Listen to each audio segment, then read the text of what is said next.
மதியும் அவங்க அப்பாவும் கட்டி புடிச்சு அழுதது யாருக்கெல்லாம் மனசு கஷ்டமா இருந்துச்சு அப்படின்னு நினைக்கிறவங்க நம்ம சேனலுக்கு உங்க பொண்ணான கையால கருத்து தெரிச்சு லைக்கை போட்டு சப்ஸ்கிரைப் பண்ணிருங்க ஃப்ரெண்ட். அட ஆமாங்க, பிள்ளைங்களை பெத்த தகப்பனுக்கு தான், அதுவும் பொண்ணுங்களை பெத்த தகப்பனுக்கு தாங்க தெரியும் அதோட வலியும் வேதனையும். உண்மையிலே மனசு அவ்வளோ கஷ்டமா இருந்துச்சுங்க. அந்த பொண்ணு அப்படி மாறல அணைச்சிட்டு ஏதாவது ஒண்ணுனா சொல்லாம இருந்துராத மதி, அப்பா நான் இருக்கேன்டா. ஏன்னா நிறைய பேரு அப்பா அம்மாவுக்கு தெரிஞ்சா திட்டுவாங்களோன்னு ஏதாவது தப்பான முடிவு எடுத்துறாங்க. நிறைய பேப்பர்ல பார்த்தோம்ல, அம்புட்டு நகை போட்டு கட்டி கொடுத்து ஒரு பொண்ணெல்லாம் அப்பா அம்மாவுக்கு தெரியக்கூடாதுன்னு. அந்த மாதிரி ஆயிடக்கூடாது. நானும் என் பிள்ளைங்கிட்ட அதான் சொல்லி எடுத்துருக்கேன். என்ன நடந்தாலும் சரி, நீங்க ஏதோ ஒரு பெரிய பண்ணாததை பண்ணாலும் அம்மாட்ட சொல்லுங்க. அந்த பழியை நான் கூட ஏத்துக்கிறேன். சொல்லாம மட்டும் இருந்துடாதீங்கம்மா, இதைத்தாங்க சொல்லி வளர்க்கணும். ஏய் நீ அதை பண்ணுன உன்னை தொலைச்சிருவேன் அப்படி சொல்லி சொல்லி வளர்த்தாலே நம்ம பிள்ளைங்க தொலைஞ்சிரும். சொல்லலாம், எந்த தப்பும் பண்ணாத, மீறி ஏதோ ஒரு தெரியாம பண்ணிட்ட என்கிட்ட சொல்லு, அப்படி சொல்லி வளங்க.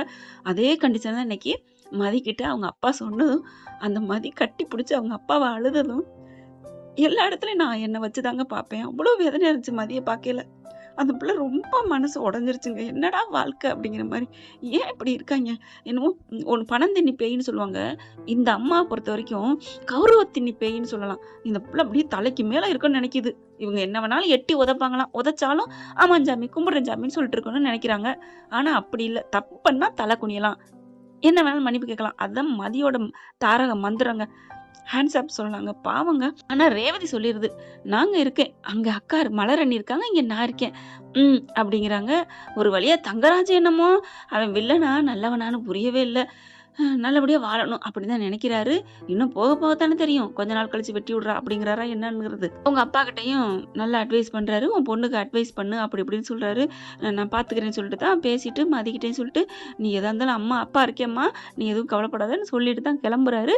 மதியம் அதுக்கப்புறம் பேசி முடிச்சிடுது. ரேவதியும் வருது. ரேவதியும் வந்துட்டு கவலைப்படாதீங்க அப்படின்னு சொல்லிட்டு கிளம்புறாங்க.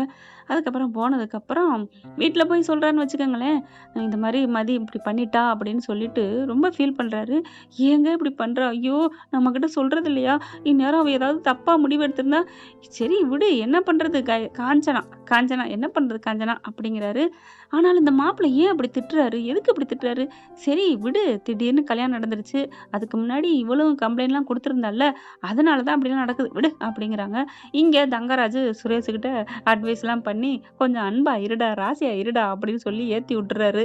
அங்க போயிட்டு அப்படியே முட்டைத்தாத்தா என்னமோ சொல்லுவாங்கல்ல, எதுல என்னமோ சொல்லுவாங்க பழமொழி, அந்த என்ன குட்டையில விழுந்தான்னு சொல்லிட்டு நேரா போயிட்டு கட்டி பிடிச்சி முத்தம் கொடுக்கலாமா, வாழ்க்கைய ஆரம்பிக்கிறேன்னு. நம்ம சோழனை பார்த்தீங்களா, நிலா கிட்ட சும்மா கல்யாணம் ஆகி 1 வருஷம் ஆயுமே சும்மா அப்படி பக்கத்துல உட்கார்றது கூட, நிலா உட்காரலாமா தொடலாமா அப்படின்னு எப்படி மெதுவா மெதுவா படலாமா கை அப்படிங்கிற மாதிரி அவ்வளோ நிதானமா ஹேண்டில் பண்ணுவாரு. இந்த ஆள் என்ன பண்றாரு, வேகமா போய் கட்டி பிடிச்ச முத்தம் கொடுக்க, நம்ம தலைவி தள்ளி விட மண்டையில அடிபட்டு காயம் ஆயிடுது. எல்லாரும் ஓடி வந்துடுறாங்க. என்னாச்சு என்னாச்சுன்ட்டு, இவதான் தள்ளி விட்டா அப்படின்னு கத்துறாரு சுரேஷ்.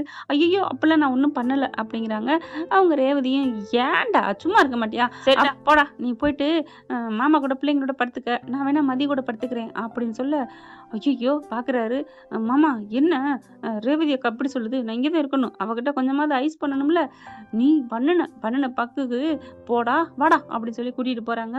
மதி பாக்குது, ஐயோ ரொம்ப காயம் பட்டுருச்சோ, அப்பா வலிக்குதே அம்மா, வாங்க மாமா எனக்கு மருந்து தேய்ச்சி விடுங்க மாமா அப்படின்னு சொல்லிட்டு போயிடுறாங்க. ஒரு மாதிரி ஆகுது மதிக்கு, ஐயோ ரொம்ப பட்டுருச்சோன்ட்டு ரேவதியும் சரின்னு சொல்லிட்டு மதிக்கு துணையா படுத்துக்கிறதுங்க, ஒத்தையா போடக்கூடாதுன்னுட்டு. படுத்திருக்கையில ரேவதிகிட்ட கேட்குறாங்க, ஏதாவது ஆயிருக்குமா தெரியலையே, நான் போய் பார்த்துட்டு வரேன் அப்படின்னு மதியை படுக்க வச்சுட்டு நம்ம ஆளு ரேவதி போகுதுங்க. போயிட்டு பார்த்தா தங்கராஜ் ரூம்ல இருக்காங்க. லைட்டா தைலம் மட்டும் தேய்ச்சி விட்டுருக்காங்க. போறாங்களா, போன கையோட என்ன பண்றா, படுத்திருக்கா, பா திமுரு திமுரு அப்படின்னு சொல்லிட்டு கோவமா பேச, டேய் சும்மா இருடா, என்னடா திமுரு, நீ பாட்டுக்கு போய் என்னடா பண்ண, நான் என்ன கட்டி பிடிச்சேன், ஒரு முத்தம் கொடுக்க போனேன், அது தப்பா? ஆமா இவர் அப்படியே அன்பா இருந்துட்டாரு கல்யாணம் பண்ண நாள்ல இருந்து. இவங்க போய் முத்தம் கொடுத்தோன்னே அவங்க வாங்க ராசா வந்து கைய என் கன்னத்துல வைங்க ராசா அப்படின்னு சொல்லுவாங்களா? என்னக்கா நீ நான் அன்பா போனாலும் தப்புங்கிற, நான் திட்டுனாலும் தப்புங்கிற, டே நீ அன்பா போனியா, நீ போன நோக்கம் என்னன்னு தெரியாதா?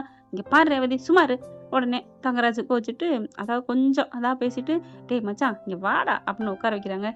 "ஏன்டா என்னடா பிரச்சனை உங்களுக்குள்ள? ஏன்டா சண்டையா போனாலும் சண்டையாகுது, சமாதானமா போனாலும் சண்டையாகுது. நீங்க என்னடா ராசி? நீங்க தான் மாமா எனக்கு இப்படி பண்ணி விட்டுட்டீங்க. டேய் டேய் டேய் விட்றா!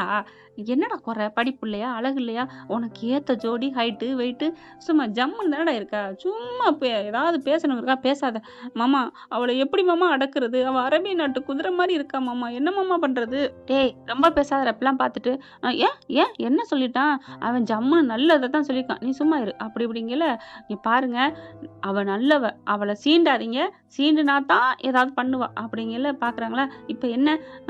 இப்ப அவ கால்ல விழுந்து நான் மன்னிப்பு கேட்கணுமா? நீ ஒண்ணும் கேட்க வேணாம். நீயாவே இரு. மதியாவே இருப்பா. சரியா? அப்படிங்கிறாங்க. ஏய் என்னடா ஐயய்யோ! நெத்தியில பொடச்சிருக்கே, காயம் பட்டுருக்கே. நீ போக்கா, நீ போ. நீ எனக்கு பேச மாட்டில்ல. நீ அவளுக்கே தானே பேசுற. நீ எனக்கு அக்காவே இல்ல. அவளுக்கு தான் அக்கா. சரி, இப்ப உனக்கு அக்காவா நடந்துக்கிறேன். இப்ப என்ன பண்ணணும்? அப்படியே தங்கராஜ் பார்க்குறாரு. ரேவதி, இப்ப சொன்ன பாரு. இதான் கரெக்ட்டு. என்னங்க? என்ன பண்ணணும்? ஒண்ணும் இல்ல. நீ போ. என்னன்னு கேட்பா. நீ போனோனே, "என்னக்கா, அங்க என்னக்கா நடந்திருக்கு?" அப்படின்னு மதி கேட்பா. அப்படி பார்க்குறாங்க மதி. "என்ன பார்க்குற?" "இல்ல, நான் என்ன சொல்லணும்?" அப்பாடா! டேய் உலக அதிசயம்டா! டேய் டேய் டேய்! ஏன் மாமா? இல்ல உங்க அக்கா என்ன பண்ணணும் நான் கேட்கறக்கு அமைதியா பதில் கேட்டுருக்காடா. இல்லைன்னா ஊம்பாடா. மாமா அக்கா அப்படிலாம் சொல்லாதீங்க. அக்கா சாந்த சொரூபி. அத நீங்க தான்டா சொல்லணும். எல்லாரும் பிறந்த ஊர்ல இருக்கவங்க அக்கா தங்கச்சி அப்படிதான் சொல்லுவீங்க. ஆனா இன்னைக்கு தான்டா என்ன பண்ணணும்னு கேட்டிருக்கா. இங்க பாருங்க மொக்க போடாம சொல்லுங்க. அடிப்பாவி இப்பதானே உன்னை பெருமையா சொன்னேன். உடனே மொக்கேன்ட்டியே. நான் உங்கள சொல்லல. சரி விடு விடு. இப்ப என்ன பண்ற? நீ போயிட்டு சுரேஷுக்கு நல்லா வீங்கிருச்சு, காயம் பட்டுருச்சு, ஆஸ்பத்திரிக்கு போயிட்டாங்க. அப்படி சொல்லு. ஆ ஆஸ்பத்திரி போயிட்டாளா? இல்ல நான் அதெல்லாம் பொய்யெல்லாம் சொல்ல முடியாது. நீங்க எங்க ஆஸ்பத்திரிக்கு போனீங்களா என்ன? ஏய் நாங்க அந்த கூட்டு போறேன்டி. நீங்க கூட்டு போகாட்டி நான் எப்படி சொல்லுவேன்? சரி விடு நான் கூட்டு போறேன். நீ போ அப்படின்னு சொல்லிட்டு ரேவதி அனுப்பிடுறாங்க. மச்சான் நீ கிளம்பியா? மாமா இதுக்கா? டேய் செப்டிக் ஆயிருமியா? எந்திரியா? அப்படி சொல்லி கூட்டிட்டு கீழ இறங்கி போறாங்க. போனோனே ரேவதி பாக்குது. அப்ப உண்மையிலே தான் வலிக்குதோ? அம்மா வலிக்குதுன்னு நடிடா. அம்மாமா வலிக்குது மாமா. ஐயையோ வலிக்குது மாமா அப்படின்னு சொல்லிட்டு கைய தாங்கலா போறாங்களா? வெளியிலயும் போயிடுறாருங்க. போயிட்டு கொஞ்ச நேரம் உட்காந்துருக்காங்க. ரேவதி இறங்கி வருதா, அ லைட்ட போடுது. தெரியுது இவங்களுக்கு. என்னடா உன் அக்கா தூங்கவே மாட்டாளாடா? அதானே தெரியலையே. வந்து தண்ணிய பிடிச்சுக்கிட்டு போறாங்க. லைட்டா அந்த துவாரத்துல பார்க்குறாங்களா, டேய் போயிட்டா போயிட்டா. ஐயோ! உட்கார வச்சுட்டாளே நம்ம வீதியில. இதுதான் என்னமோ சொல்லுவாங்க இல்லையா? கர்மாவின் பலன்கள். இவள நான் அன்னைக்கு அனுப்புனேன். இப்ப என்னைய வெளியில வச்சுட்டாளே நடுராத்திரியில அப்படின்னு சொல்லிட்டு புலம்பிட்டு இருக்காங்களா. அதுக்கப்புறம் டேய் போயிருப்பாடா, வாடா அப்படின்னு சொல்லிட்டு போறாங்க. 2 பேரும் மாடிக்கு போயிடுறாங்க. இந்த பிள்ளை ரேவதி போயிட்டு மதிக்கிட்ட சொல்லுது. மதி கேட்டு கரெக்ட்டா தங்கராஜன் மாரியே, "என்னாச்சு? அவருக்கு என்ன?" அப்படின்னு கேட்குறாங்க. ரேவதி பாக்குது. கரெக்ட்டா சொல்றாளே அப்படின்ட்டு அப்படியே சொல்லிருவோம். "ஆமா ரேவதி, அவருக்கு ரொம்ப இதாயிருச்சு. அதனால ஆஸ்பத்திரி கூட்டிட்டு போயிட்டாங்க." "என்ன சொல்றீங்க? என்ன சொல்றீங்க?" "ஆமா மதி, தம்பிக்கு ரொம்ப அடிபட்டுருச்சு. காயம் ரொம்ப ஆயிடுச்சு. ரொம்ப வலியில துடிச்சுட்டான். அதனால ஹாஸ்பிட்டல் கூட்டிட்டு போயிருக்காரு." "ஐயையோ! அக்கா நீங்க தப்பா நினைச்சுக்காதீங்க. நான் மெதுவா தாக்கா தள்ளினேன். நான் வேணும்லாம் பண்ணல. அவர் என்னைய எப்படி பண்ணிட்டாரு தெரியுமா? கொஞ்சமாவது அன்பா பேசியிருக்கணும். திடீர்னு கட்டிப்பிடிச்சு முத்தம் கொடுத்தா அது யாரோ ஒருத்தர் மாதிரி எனக்கு தோணுச்சு. அதனால தான்." "ஐயோ மதி, நான் உன்னை தப்பா நினைக்கலையே. நான் உன்னை தப்பா நினைச்சா எனக்கு விளக்கம் கொடுக்கணும். நீ சும்மா படுமா" அப்படிங்கிறாங்க. மதிய தூங்க வச்சுட்டு ரேவதி என்ன பண்றாங்க, அவங்க ரூமுக்கு போயிடுறாங்க. ஏன்னா பிள்ளைங்க தனியா இருக்குன்னு. "நீ படுத்துக்க மதி. அவங்க வர வரைக்கும் பிள்ளைங்க பசங்க பாவம் ஒத்தையா இருப்பாங்க." "சரி போங்கக்கா" அப்படின்னு அனுப்பி வைக்கிறாங்க. இவங்க 2 பேரும் போயிட்டு மதி போறாங்களா, போயிட்டு என்ன பண்றாங்க, பிள்ளைங்களோட பக்கத்துல படுத்துக்கிறாங்க. ஐயையோ! பாவம் மதி ரொம்ப கஷ்டப்படுவாளே அப்படின்னு பிள்ளைங்கள கூட்டிக்கிட்டு ஒரு பிள்ளைய தூக்கிக்கிட்டு ஒரு பிள்ளைய நடக்க வச்சு மதி ரூமுக்கு போயிடுறாங்க. "அக்கா என்னாச்சு?" "இல்ல நீ தனியா படுத்திருப்பல்ல அதான்." "சரி படுக்க வைங்கன்னு" 4 பேரும் இங்க படுத்துக்கிறாங்க. அதுக்கப்புறம் பார்த்தீங்கன்னா, சுரேஷும் நம்ம ஆளு தலைவர் தங்கராஜும் வெளியிலேயே உட்காந்துட்டு இருக்காங்க. ஐயோ! என்னடா பண்றது மாப்ள? ஐயையோ! அன்னைக்கு உன் அக்காவ வெளியில நிக்க வச்சேனே, அதுக்கு தான் பலன் ஆண்டவன் குடுத்துட்டான் போல இருக்கே. வெளியில உட்காந்துட்டே இருக்கேனே. எப்படா உள்ளுக்குள்ள போவான்னு புரியலையே. சரி நம்ம போய் பார்ப்போம் அப்படின்னு மெல்ல போறாங்க பூனைக்குட்டி மாரி.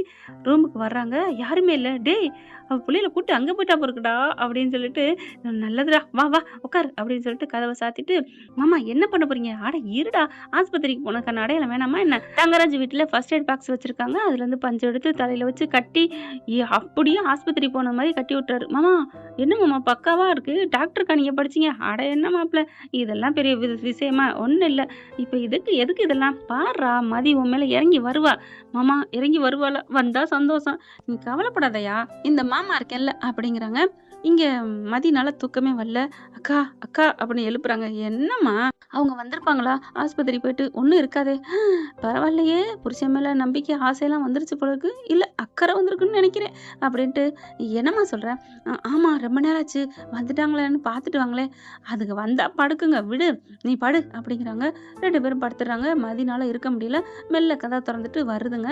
இவங்க தூங்குனதுக்கப்புறம், அதுக்கப்புறம் தங்கராஜ் ரூமுக்கு போயிட்டு கதவ அதாவது லைட்டா தான் சாத்தி வச்சிருக்காய்ங்க. ஏன்னா வரட்டும் வருவாளான்னு தங்கராசு கேடி இல்லையா?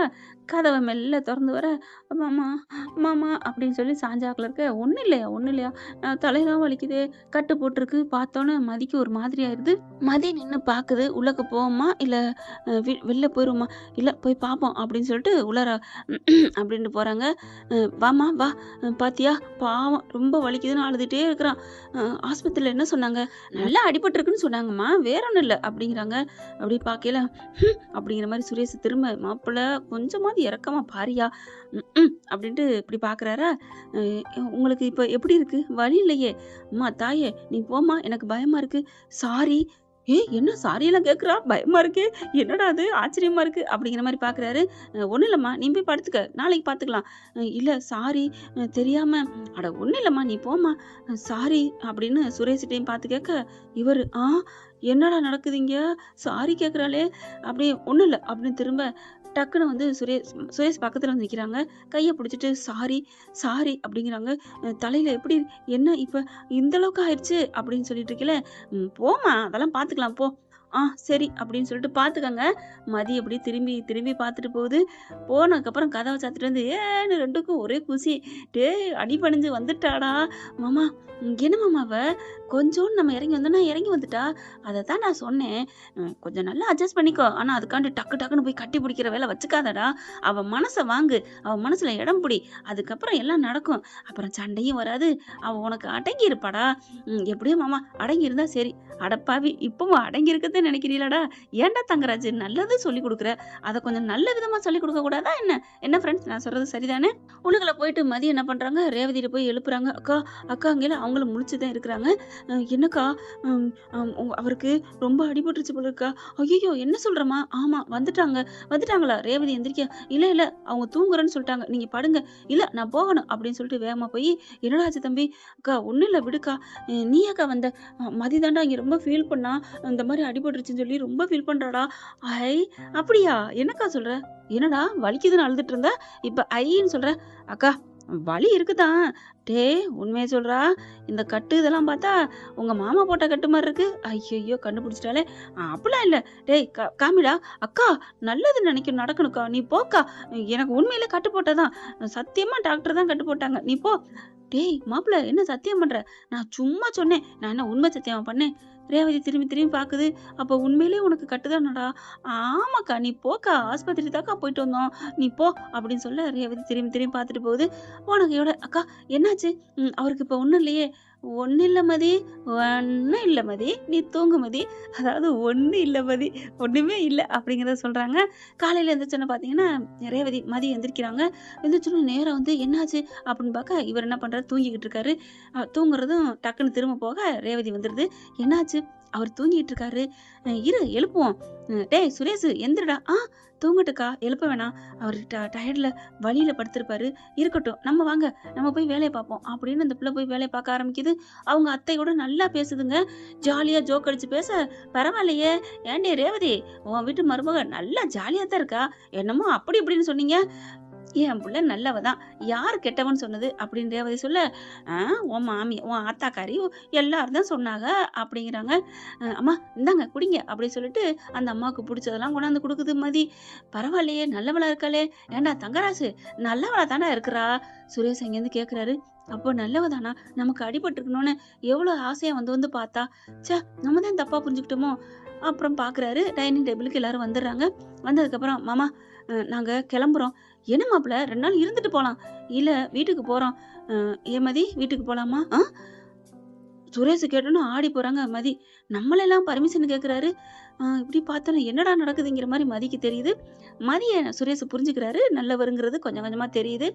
மாப்பிள 2 பேரும் ஜாலியா எங்கேயாவது சுத்தி பார்த்துட்டு அப்புறமா போகலாம். அங்க போனா அதெல்லாம் நடக்காது. ஹனிமூன் போலாம். நீங்க எல்லாம் ஏற்பாடு பண்றேன். ஐயோ வேணாம் மாமா. அட சும்மாரியா? உன்னை ஹனிமூனுக்கு அனுப்பணும். இந்த ஊர்லயே நெறைய சுத்தி பார்க்கலாம். அட என்னையா நீ வேற? மதி கேளும்மா. நான் சொல்றத நீயாவது கேட்கறியா? கேட்கிறேன்னா. என்னது அண்ணாவா? கேட்கறியா? ஆமாண்ணா அப்படின்னு மதி சொன்னோன்னே, சொங்கின்னு மயங்கி விழுகுறாரு. அப்படியே தங்கராஜு. என்னாச்சு? என்னாச்சு? அப்படின்னு எல்லாரும் ஓடி வந்து பார்க்குறாங்க. என்ன ஃப்ரெண்ட் இப்படிலாம் போனா நல்லா தான் இருக்கும். பார்க்கலாம் என்ன நடக்க போகுதுன்னு. இந்த பதிவு உங்களுக்கு பிடிச்சிருந்துச்சுன்னா உங்க பொண்ணான கையால ஒரு லைக்க போட்டு சப்ஸ்கிரைப் பண்ணி ஆதரவு கொடுங்க அன்பு உறவுகளே. Thank you friend. இந்த வீடியோ உங்களுக்கு பிடிச்சிருந்தா தயவு செய்து லைக் பண்ணுங்க. இன்னும் அப்டேட்ஸ்க்காக சேனலை சப்ஸ்கிரைப் பண்ண மறக்காதீங்க. நம்ம கிட்ட இருக்க எல்லா சேனல்ஸோட லேட்டஸ்ட் வீடியோ அப்டேட்ஸ்க்காக மேல ரைட் சைடுல காட்டுற லிங்கை கிளிக் பண்ணி வாட்ஸ்அப் குரூப்ல ஜாயின் பண்ணுங்க. உங்களிடம் விடைபெறுவது நான் உங்கள் மெஹர்.